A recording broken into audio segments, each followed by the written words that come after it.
What's up, guys? So I've doing this random video like in the toxic waste challenge. At the start I've got this weird voice, which well, I've seen my weirdest voice out of all, and I'm gonna try to do something. I was thinking of an idea of reading Diary of the Wimpy Kid, old school, which I bought today, which I'm on page 144 just today. You won't believe me, but yeah, and I might read some of it to you. I'm gonna try. I know it's really dark, for the weekend, but sit back tight, and you're listening to my weird voice for Diary of the Wimpy Kid, old school. See you in click. Okay.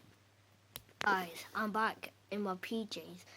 I tried to attempt of this, but I'm really bad at this, so at least I'll have a good try. Sorry guys if you don't like this. This is just a random video. I got bored, decided to do it, so I'm not doing it at the beginning. I'm sorry.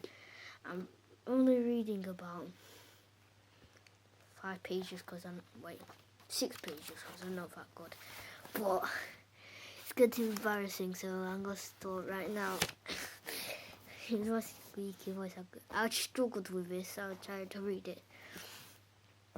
So I'm going to have a go. I can't do this. Right then. Julia was always the kid who made a big scene. Every morning, Joey dropped off time at school. Once in second grade, he had such a strong grip on his palm that the vice principal had to come down to pull them apart.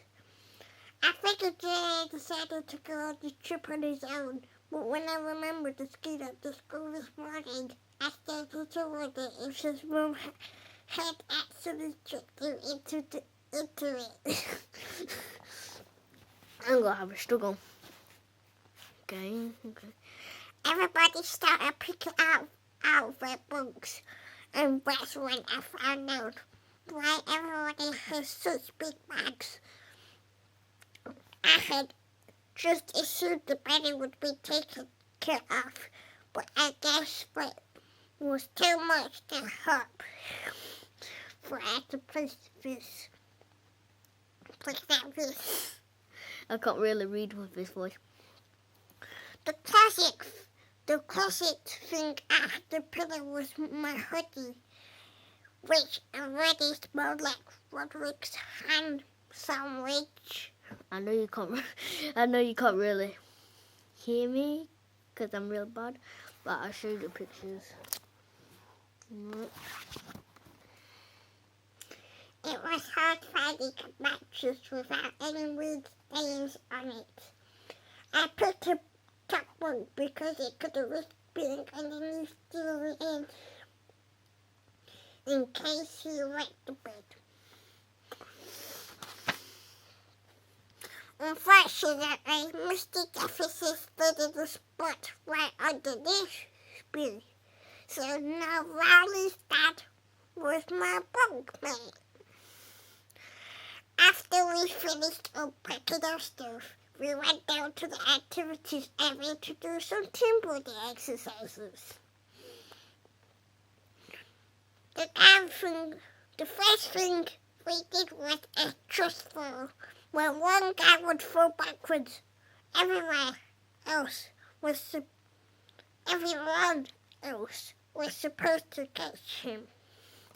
I guess the point was to show how our teammates have our back. It's kind of hurting me. But Jordan Lanky, this is from where the rest of us were still working out where to stand. Okay. Pictures. Yeah, I haven't read it yet. I'm on this one. Mr. Jefferson showed us how to find two lines facing each other and then make a net by grabbing each other's wrists. So when Jefferson Swanson got up on the platform, he thought we were ready for him. Maybe it's a good body. But Jeffrey is a big boy, and his weight made Rowley and Gareth Crimes collect and smash into each other. Bonk! Gareth was missing one of his front teeth, and everyone got down on their hands and knees to look for it. Then Emilio Mendoza found a tooth in Rowley's forehead. Mr. Jefferson told Emilio to run down and get the nurse, who brought Gareth a damp washcloth to stop the bleeding.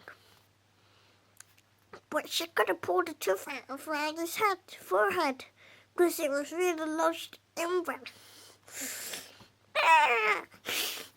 But Mr. Jefferson called his wife to come and pick Rowley up and take him to the checkout. Sorry, I can't read it with this voice.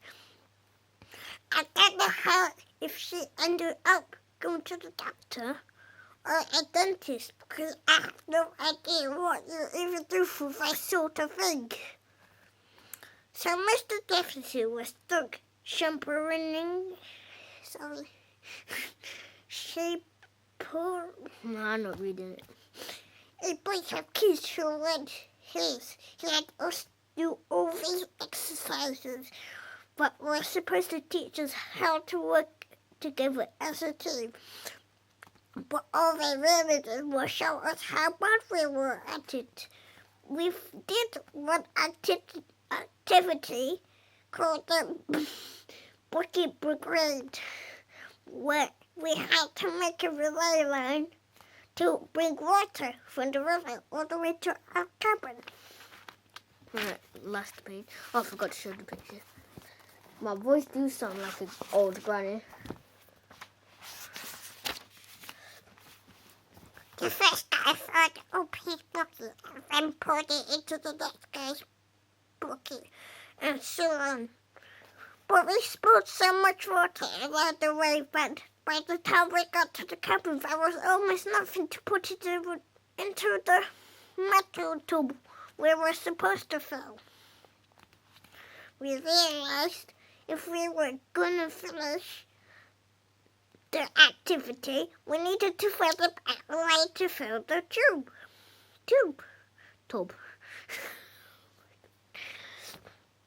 So we wrung out our sweaty clothes. So that's it. And show my voice, I got different voices, which, but I'm going to just end it at this, because my throat started to hurt, and yeah. Please like for, reading the story, smash that like button, and yeah, comment below what future videos, and yeah, peace out.